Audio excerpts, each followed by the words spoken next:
Hey boys, it's been a little while, huh? Just a little while. Let's just get started with it though. So in case you're not familiar with the situation, let me go over it real quick. Ashley Graham, the president's daughter, was kidnapped. Leon S. Kennedy was sent in to find her, but nobody had heard from that goober in over a week. So, the president decided to hire me as a last-ditch effort. It wasn't something I wanted to do, but because it was for Leon, I was willing to do anything. Starting my journey off in a spooky dark forest in the middle of the night probably wasn't the best idea in the world, but who knew what was happening to Leon right now? Most likely, he was being absolutely demolished by the world's largest Spaniard, so there was absolutely no time to lose. With my government-issued pistol at the ready, I charged ahead, came across a suspicious little house at the end of the path, and made my way inside. Now, unfortunately, I had to leave my backpack behind because the damn thing was just way too heavy. This sucked because this meant I'd have no room for any other types of guns. This may have been okay on an easier difficulty, but I was playing on professional, so I was gonna have to be careful. Suddenly, I heard a noise. Something wasn't right here. I slowly made my way into the room where the noise came from, and to my surprise, there was some guy cooking supper like there was nothing out of the ordinary. Okay, guess I'll just... Oh my goodness! Luckily, I did have my trusty number 2 pencil with me, so the dirty little villager wasn't much of a threat. It was now clear to me that these people weren't playing around. If one villager was this aggressive, surely the rest of them were too. It was time to start shooting first and asking questions later. I jumped out the nearest window, made my way into the nearby town, and scoped out the situation. Unfortunately, they had captured the other police driver who came here with me and burned him alive. It was too bad that there was absolutely nothing I could do to help. But you know, maybe these people were just misunderstood. Maybe if I just— No! No! Well, at least the village chicken tried to save me. With a new understanding that pacifism surely wasn't the answer, I ran around the village like some scared little rabbit until some miracle from God was able to save me. And guess what? The nearby church bell went off and all of the villagers unanimously decided to leave me alone. What a way to start the adventure, huh? Looting the immediate area, I found some Pokeballs, some handgun ammo, and even some chicken poop. Now, you may think it's pretty gross to be picking up chicken poop, I get it, but eating it actually restored a small amount of health, so I'd be an idiot not to pick it up. Anyway, I continued on. Because I was trying to save as much ammo as possible for future boss fights, I used the good old Nike strat to make my way around. After bursting into what seemed like the final house in the area, I could hear someone in the basement screaming for help. Was that Leon? There was only one way to find out. I made my way closer to the voice, tore off some freshly placed floorboards right in front of the guy who just finished nailing them down, and jumped into the abyss. Down there was just a single moving bag, and inside was a naked guy? What the hell? He asked for my underwear before another shirtless man appeared. Oh god, I don't know what I just walked in on, but I woke up a couple of hours later to a strong stench of BO. Well, at least he had some pants on. He told me his name was Lewis and that he had been the victim of the Big Cheese's manhandling. I asked him if he had seen Leon. He said no, and so after strangling the jail guard together, Lewis and I were able to break free. Before even giving me a chance to catch up, he took it upon himself to split off from me, so I was 95% sure I'd never see him again. Getting my pistol back was pretty easy. The lobotomites didn't know how to fight back against my jukes, so after just barely making my way under the door, I was back in business. It was here I unlocked the upgrade menu. Now, you'd think I'd go straight for the pistol upgrade since that was what I was relying on, but that actually wasn't the smartest course of action. See, I had one gun in mind, and one gun only. The Red 9, aka the highest damage pistol in the game. With its high velocity muzzle, its redwood imbibed stock, and its 7-round magazine, it was the obvious choice. I'd have to beat the Lago before snatching it up since it was in the middle of the lake, but because I didn't actually have to kill anyone before that point, it wasn't much of a problem. And then it happened. The Big Cheese found me, and I just so happened to be trapped in a bedroom. Not wanting to suffer the same fate as Lewis, I tried to defend myself, but it was completely pointless. As I prepared for the worst night of my life, some mystery hero saved me. Thank God. I knew the Big Cheese would be back for my ass later, so I had to be careful. Now, I know some of you will hate me for this, so prepare yourselves, okay? I didn't end up saving the dog. Now listen, okay? Hear me out. I wanted the fight against the Gigantia to be completely fair, okay? And the dog actually does a small amount of damage to him when it bites his foot. So, I left him to die. After sneaking by some villagers, doing some more looting, and finally making my way to the lake, I was feeling good. It was a little nerve-wracking having to run through hordes of angry villagers and being chased by bloodthirsty demon dogs, but honestly, I wasn't struggling too hard up to this point. I allowed myself to do some of the pistol challenges in the shooting range and was able to get a Don Jose, increasing my bonus pistol craft bonus chance by 15%. It wasn't much, but it was something. I also happened to get the Ada Wong charm to get 30% off body armor repairs, which would come in handy later, and a JJ charm that discounted resources by 40%. To top it all off, the original case you start with gives you an increased drop rate for pistol ammo, so with all of this in mind, I was doing pretty well. Now, I know what you're thinking. The challenge should be a breeze from here on out, right? No, not exactly. Sure, I may have had 150 bullets ready to go, but remember, it took me multiple chapters to save up this much without killing a single enemy. What would happen when I got to the water room? Or the double Gare doors? Hell, even Salazar would need at least 100 bullets to be taken out. Just because I was doing well in the moment didn't mean the future was guaranteed. With this in mind, let me tell you about the fishing village. This place was brutal. Not only were there more than 20 enemies who wanted to fondle my little boy ass, there was also a major problem the moment I grabbed the gas. You see, the door to the hut was only one person wide, and the moment I stepped in, I'd get the whole football team trapping me inside. There was no waiting it out, there was no begging for them to move, no. They caught me in their locker room and they weren't letting go. After trying and failing this part multiple times, I was convinced I was gonna have to start shooting. But then, by some miracle of the Lord, I was finally able to squeeze my way through.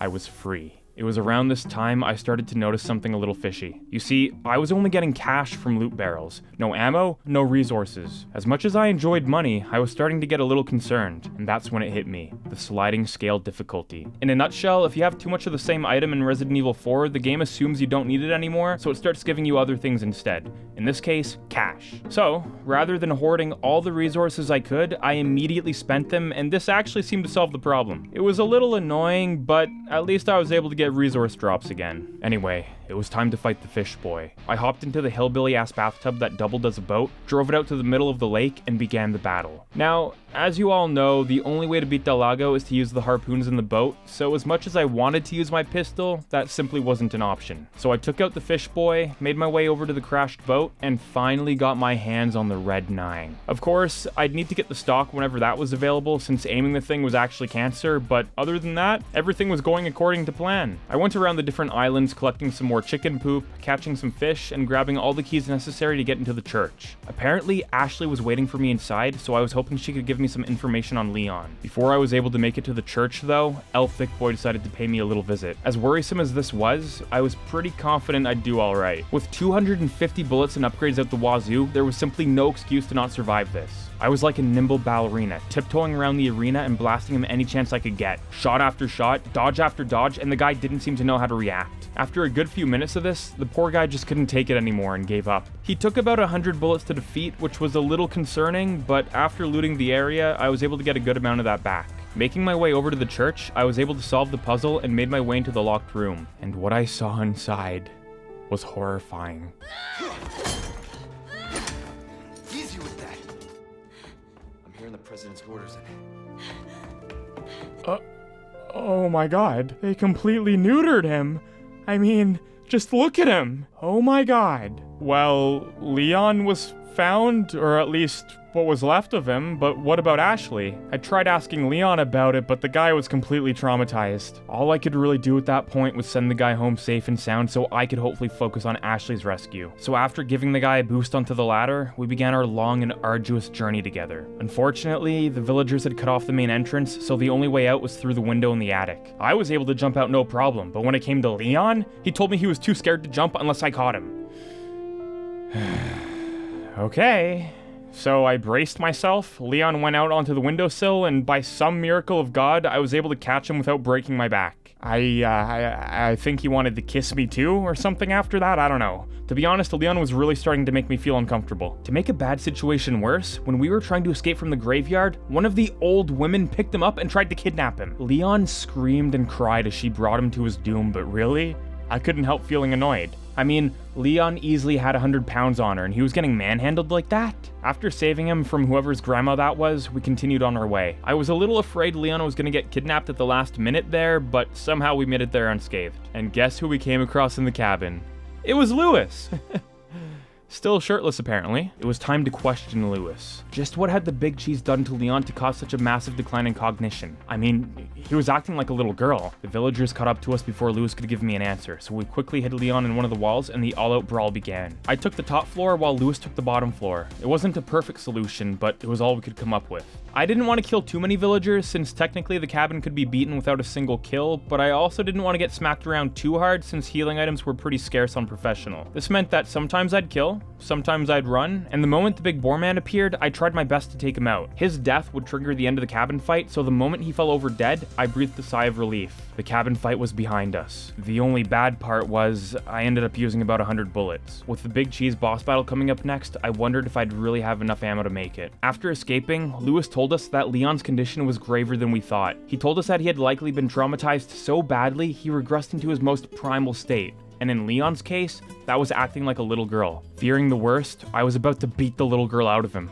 but Lewis stopped me. There was a non-violent solution, and that involved a new technology he had recently developed in his lab. This treatment would be able to counteract the patheticness Leon was now displaying and return him to his manly state. The only problem was, his lab was on some remote island out in the middle of the ocean, and the only way to get there would be to steal a boat from the nearby castle. It sounded pretty risky, but if Leon could truly be cured, I was willing to do anything. I thanked Lewis, we split up once again, and Leon and I headed straight for the castle. Before we could make it too far though, Mr. Cheese himself reappeared to take Leon back with him. Working off instinct alone, I grabbed my number 2 pencil and jammed it directly into the Cheese's bicep. But it didn't work. As I prepared my ass for the hardest pounding I'd ever had up until that point, I remembered that running was also an option. So I did that. Somehow, Leon and I were able to escape, and as I made eye contact with that beast of a man, I knew that the end was near. Fearing the final fight was upon us, I looted everything I could, boosted up my red 9 as far as it would go, and got surprise attacked by the cheese. It was now or never. Either the big cheese would die here, or I'd be his little love slave for the rest of my life. Now, I'm not entirely sure if he has any weak points other than his big eyeball, so instead of targeting his spine, I went for his head and chest. To be fair, the first half of the fight was pretty one-sided. I got some good eye shots in, and my dodging game was on point. In fact, phase 1 was over in about 30 seconds. My mind was completely blown. It wasn't over yet though, I still had phase 2 to deal with. It was here I started slipping up. I was getting slapped around left and right, irresponsibly using up what little healing items I had.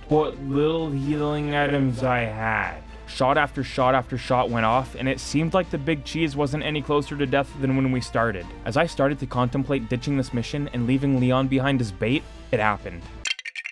It was the end of a nightmare, and I was sure Lewis would appreciate the work I had done that day. As happy as I was that I didn't have to worry about being a love slave, I started to get a little worried. At the end of that fight, I only had about 100 bullets left over, which seems like a lot, but remember, my red 9 was nearly fully upgraded at that point, and the enemies from then on would only be getting stronger. Not to mention, I'd be having to defeat a lot more enemies in the castle than I did in the village. It was definitely a bittersweet victory. Leon came in clutch with the window break save, and we were finally at the castle's doorstep. Unfortunately, our struggles were only now beginning. Up till this point, I had been trying my best to conserve as much ammo as possible because the moment I was out of bullets, the challenge would be over. But that was before I had him with me. Sure, I could dodge and weave my way through enemies no problem, but him? I was starting to think he actually enjoyed being kidnapped. So I started using my red 9 more than I should have. As much as this killed my soul, each normal enemy only took about 2 to 3 shots to the head before leaving this corporeal realm, so it wasn't that big of a deal. Leon and I made our way into the castle, met a small man named Salazar, and he told me that I'd hand Leon over whether I liked it or not.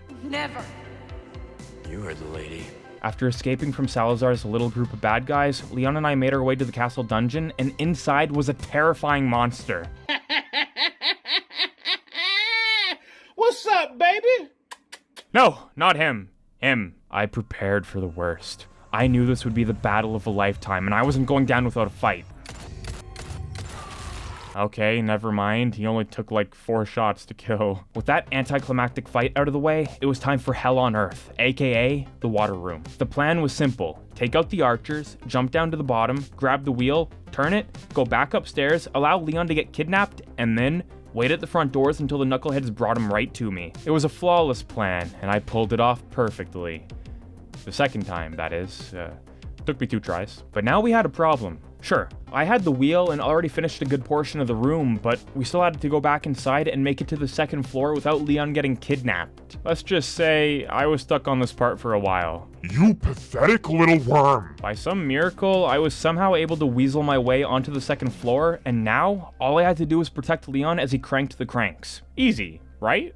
Right. For all the fear I had of this room, in the end it only took me about 20 minutes to get through it. With the water room now behind us, the future was looking optimistic. That is, until Leon stole my pencil and tried to kill me with it. Then, he pulled a knife on himself. Apparently, he was sick of me bullying him and told me he'd prefer dying right then and there over being rescued by me. Because this wasn't in my job description, I had no idea how to deal with it. Thankfully though, Leon's threats were as empty as the testosterone stores in his body because he started crying and then he ran away. As sad as I was about Leon's betrayal, I couldn't help but smile. Not only was the body armor now available, I was also able to fully upgrade the Red 9, increasing its power by 1.5 times. With everything going so right, something was bound to go wrong, and that's when I met Ada. She really thought she had me in checkmate, but unfortunately for her, she didn't account for my pencil jutsu.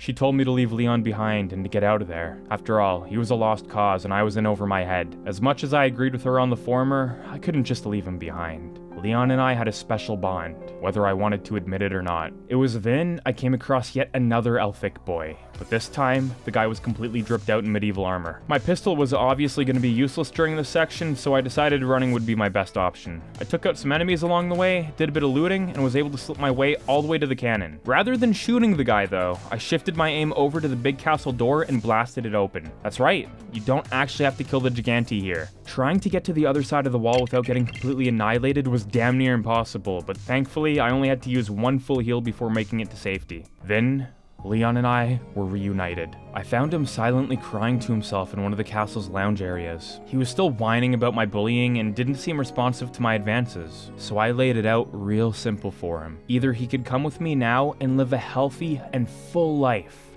or I could break both of his legs, tie him up like a roast pig, and carry him around like a goddamn gym bag. Stop! No! Don't come any closer! The team was back in action, baby. The dog maze was pretty simple. Each dog only took a single shot, and overall, Leon wasn't much of an issue. Then we got to another shooting range, and I watched in absolute horror as Leon jumped up on a barrel and sat like a dainty little princess. It was a little traumatizing, but nothing I wasn't used to at this point. Then came the night room, a place that I knew would be a massive ammo sink. Now, you may look at my ammo and be like, wow, Dante, you have 200 shots. Are you really that scared? Yeah, I was. I still had the double Gyarados, the double Gigantes, the elevator, and all of the bug parts that would require me to go sicko mode with my pistol. Ammo was scarce, and I was gonna need to save everything I could get my hands on. The knights themselves weren't terribly difficult enemies to beat or anything, but because they shake around more than an epileptic having a seizure, it was damn near impossible to hit every shot without missing. And every time I missed, it felt like a little piece of my soul evaporated out of my body. The more I missed,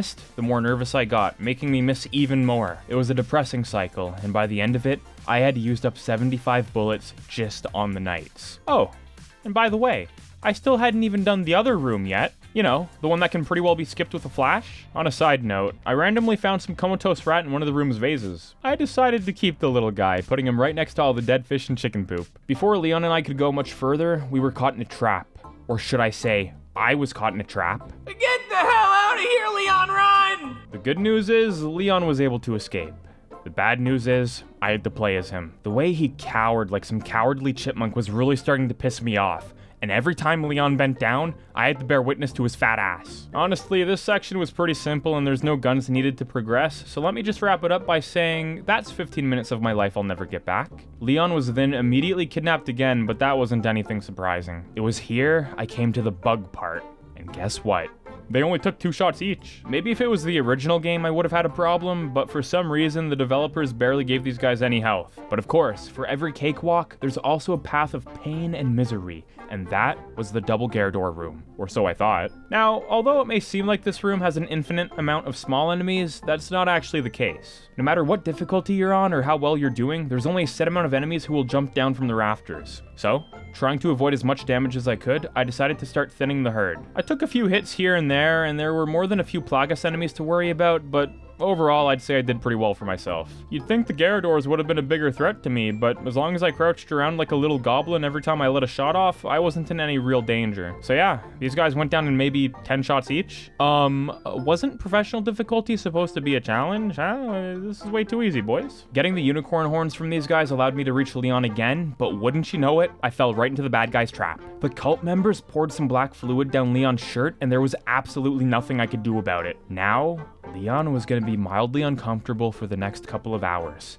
These people were monsters. Unfortunately, there wasn't much I could do after being thrown into the endless abyss. Somehow, I was able to survive, and after making my way through that dark, depressing death pit, I was able to emerge into the sewer system. But there was a major problem. I was being hunted. It was Ramon's lapdog, and he wanted my ass so badly he could hardly contain himself. Not wanting to find out what he'd do to me if he caught me, I ran in circles like an idiot until he left me alone. I was able to get on the elevator in one piece, but then, for some reason, I started having a panic attack. I could feel the fear coursing through my veins.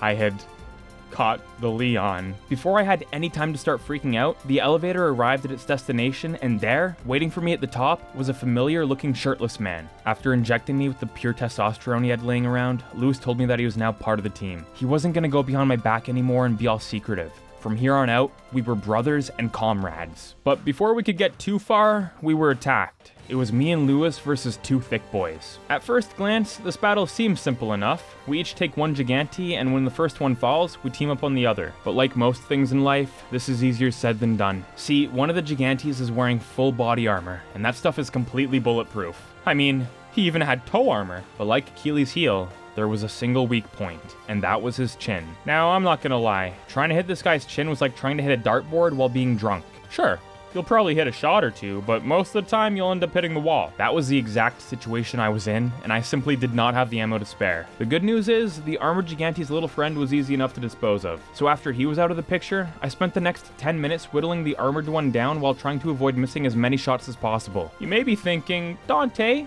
just shoot the dynamite on his back. No, I don't not think so. Against the rules. So yeah, a lot of patience, and 65 shots later, the deed was done. Immediately after that, Lewis and I hopped on a minecart together, and because Lewis gave me his pistol to use, there's not a lot to say here. It seemed like the worst was finally behind us. We'd made our way out of that deep underground passage, and things were looking good. All that was left to do was find Leon so that we could... Lewis? Did you just do what I think you did? Oh god, oh, Lewis! It was Krauser, the man I had trained with for years. He was the one who taught me how effective pencils could be in combat, but why did he kill Lewis? And why the hell did he have his shirt off? Did I miss the memo or something, huh? Is it shirtless fucking Tuesday? Before I could question him, our pencil fight began. I was a little out of practice and wasn't super confident in my skills, but I was able to hold my own. Neither of us had brought a sharpener, so the moment one of our leads broke, the fight would be over. Now, I'm not gonna lie. A pencil isn't a pistol. I desperately tried to equip my Red 9 during the battle, but it just wouldn't work.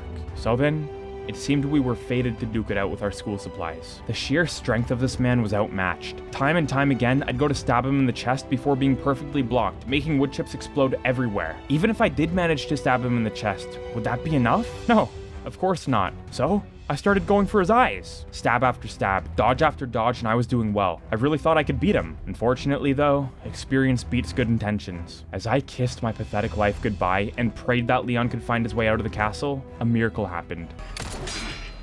Yeah! With the lead in it completely shattered, Krauser had no choice but to retreat. Before leaving, Lewis gave me the key to his laboratory. The cure for Leon's trauma was now in my hands. All I could do was sit there as Lewis passed away in front of me. At that moment, I swore Krauser would pay for what he did. Next came the elevator section, and my lord, did I ever use a lot of ammo on it. Because the elevator stops dead in its tracks anytime a single enemy lands on it, I was forced to blast anybody who got in my way. With a whopping 105 bullets to my name by the end of it all, I wasn't sure if I had screwed myself or not. When I ran into that room, I was disturbed to see Salazar flirting with Leon. At that point, Leon had just given up. This being his 47th time getting kidnapped, he simply didn't have the energy to fight back anymore. Before I could catch up and give Krauser a well-deserved purple nurple, Ramon started the boss battle. Now, although this fight was pretty simple overall, I really wasn't having any fun. Not only was Ramon a slippery little boy who would blow his black slime on me any chance he could get, he also complained the entire time about being short, so the psychological torture on my mind was unbearable. Still, I persevered. I wasn't about to leave Leon behind now, not after coming this far. As the minutes ticked away, so too did my ammo. Salazar didn't seem to mind my barrage of bullets, and as I got closer and closer to having an empty case, I started to hyperventilate. 2 reloads away from being completely out of ammo, Salazar finally threw up the white flag. It was over. How I was going to survive past this point, I had no idea. Maybe I could politely ask the island people not to kill me? Along the way, I met up with Ada again, and she was kind enough to drive me over. At first, I appreciated this and looked forward to working with her, but as soon as we got to the island, she took out her grappling hook and abandoned me. Why are women always repelled by me? Oh well, at least I got a good look up her dress as she zipped away. Now, in an effort to save as much ammo as I could, I decided that sprinting through each area like a scared little rabbit was the way to go. It wasn't a lot of fun, and the bad guys bullied me the entire time, but it was an effective strategy. It was around this point I came face to face with Leon, and he wasn't looking so good. I was a little worried about him, but there wasn't much I could do until I got the keycard to his room. Unfortunately, the only way to do that was to go head to head against the regenerators, and these boys were quick. At this point, I wasn't entirely sure if the regenerators were able to be killed with anything other than the scoped rifle, so it was back to the good old Nike strat. This worked well, and I was able to make some decent progress, until I came to the cryogenic storage room. One of the 4 regenerators in that room had the wrench needed for Leon's keycard, but I had absolutely no way to tell which one it was. Or did I? Well, actually, I did. Scoping a rifle was completely fine as long as I didn't shoot it. So, I took a look in the store, bought the cheapest rifle, put the infrared scope on it, and found my target. To tell you the truth, taking him out was a lot easier than I thought it was going to be. I was able to memorize exactly where his little weak spots were, so after just a few shots, the guy was toast. I got the keycard, rushed past all the enemies, and finally made my way over to Leon. But when I turned him around, he was dead. Oh god. Still, I didn't give up. I just so happened to have an adrenaline shot on me, so I gave it to him and waited for him to come back to me. Well, I have some good news. It worked, and Leon was back and better than ever. We only had one goal in mind, and that was getting to Lewis's lab. We could only pray there would be no issues along the way. That was when we got to the wrecking ball area. By this point, I had a decent amount of ammo saved up, so I didn't let these boys off easy. I ended up dying a few times because apparently I'm complete garbage at this game, but eventually I was able to pull it off. And can you guess what happened next? That's right, Leon got kidnapped again! Yay! Help! Help! Help me! Help! The dead look in Leon's eyes as he was forced to execute me was terrifying. It looked like he had no emotion at all, like it wouldn't bother him one way or another if I died. I mean, sure, I'd bullied him a bit here and there and threatened to carry him around like a roast pig after breaking both of his legs, but that was all in good fun, right? Was that really worthy of a death sentence? Thankfully, before Leon could put a bullet in my brain, the gun jammed. For some reason, Saddler decided to let me go instead of killing me right then and there, so I was off on the hunt to find Leon again. As annoyed as I was, the gift of life was definitely worth it, right? Well, that's where you're wrong. After seeing this picture of Leon on Krauser's desk, I really started to wish that gun hadn't have jammed. Why does Krauser have this exactly? Was this why Krauser killed Lewis and tried to kill me? Was he jealous of our friendship? Unfortunately, I'd never find out the answer to these questions. For some reason, the guy still had his shirt off, which, to be fair, was a totally effective strategy because his nipples were hypnotizing me. But it could also be looked at as a major flaw. Leaving one's weakness out in the open was a bold move, and I was sure a double nipple twister would bring him back down to my level. You'd think the battle against Krauser would be tough for me, but bringing a gun to a pencil fight seemed to be a really good idea. I mean, sure, every now and then I'd get caught in a trap and Krauser would try to stab me to death, but he was easy enough to swat away. And it's a good thing I wasn't stupid enough to fall for his cheese traps either. They were tempting, but I didn't fall for it. At a certain point, Krauser realized that using a pencil against me wasn't such a good idea, and so he did something despicable and dastardly. He grew a sword for an arm. Clearly, he wouldn't let me beat him so easily. So after getting through his little maze of death and climbing to the top of a nearby tower, our final battle began. Because I wasn't able to use a pencil myself, countering Krauser's attacks was literally impossible. I just had to eat hit after hit, praying I had enough healing items in my inventory to keep up. The good news was that this section wasn't timed like in the last game, so I had plenty of time to think of a strategy as the fight went on. As I desperately tried to hold my own, I started to get worried. Was I gonna have to start eating my fish? Or worse, my coveted collection of chicken poop? No, I wouldn't. I mean, could you imagine some guy in the middle of a battle pulling out some poop he had in his pocket and using it as some sort of power-up? He'd probably stop fighting right then and there, and although that'd be beneficial to me, I had more respect for my opponent than that. After using up my final healing item, all I could do was hope that Krauser didn't have much fight left in him, and to my surprise, he didn't. The long rivalry over Leon's heart was finally over. Looking over at the exact same pencil that had killed Lewis, Krauser knew what was coming next. I picked up that weapon, looked Krauser in the eye one last time, and plunged it deep into his heart.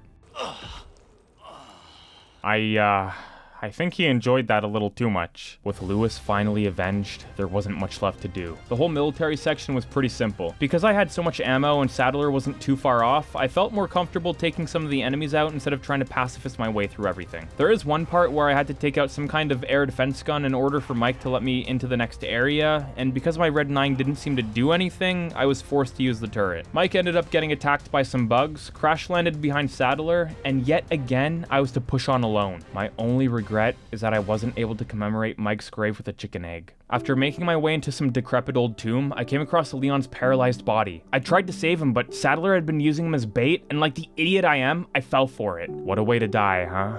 Well, Ada wasn't having any of it and came to save the day. Because Leon was still knocked out, I had to carry him. But this was a problem. The guy must have weighed 250 pounds in pure muscle, and my poor back could hardly take it. His eyes being wide open the entire time didn't help either. Still, I pushed on. I had faith that somehow, somewhere, I could save this sweet angel's life. And coincidentally, Lewis's old lab just happened to be a few feet away. I gave Leon the anti-trauma shock treatment, and to my surprise, the boy was cured. It looked like things were finally gonna be okay. We only had one thing left to do, and that was to escape the island. I did one final inventory, counted up 153 bullets to be used on Sadler, and hopped into the arena. So for this fight, I wasn't so much concerned about my ammo as much as I was for my health. With Sadler taking away half of my body armor in just a single hit, I knew I was in for a bad time. Still, I tried my best, aiming at his big yellow eyes with my Red 9 and trying hard to dodge his attacks. But there was a problem. My ammo kept going down. 70, 60, 50, 40. What would I do when I was out? Beg for him to let me go? Maybe give Leon to him as a sacrifice? Before I had a chance to figure it out,